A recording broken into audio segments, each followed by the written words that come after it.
Με ελληνικό στυλ και ελληνική διάθεση διασκεδάζουν τα βράδια αρκετοί φοιτητές στο Λονδίνο. Αρκετοί όμως είναι και αυτοί που, βλέποντας την κατάσταση στη χώρα μας, αποφασίζουν να μην επιστρέψουν και να ψάξουν για δουλειά στην Αγγλία.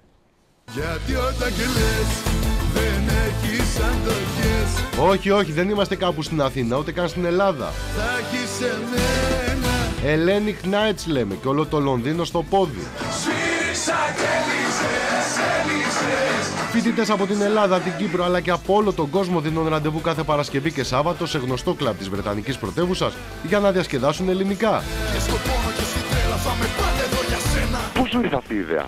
Αυτή η ιδέα απλά δεν υπήρχε κάτι αντίστοιχο. Αυτό το κάνουμε τα τελευταία 8 χρόνια και δεν υπήρχε κάτι που να μαζεύει όλους τους Έλληνες μαζί και να θυμίζει την Ελλάδα. Να θυμίζει δηλαδή πώς περνάνε οι Έλληνες στην Ελλάδα. Γιατί όταν κλαις δεν έχεις αντοχές. Ο κόσμος πηγαίνει σε όλα τα αγγλικά μαγαζιά στην αρχή, όταν έρχεται στην Αγγλία.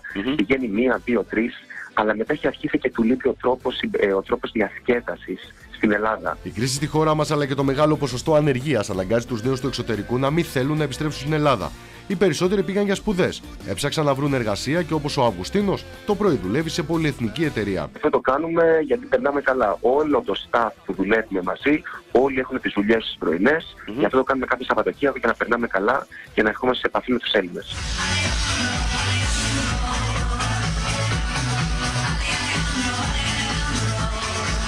Αρκετοί είναι όμως και οι νέοι που βλέπουν το μέλλον τους στο Λονδίνο.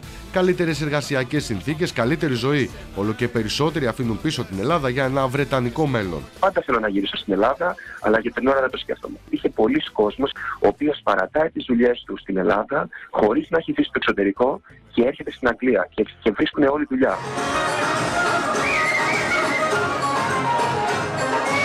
Αυγουστίνε, μια χαρά περνάτε, δεν μας κλείνεις κανένα τραπεζάκι?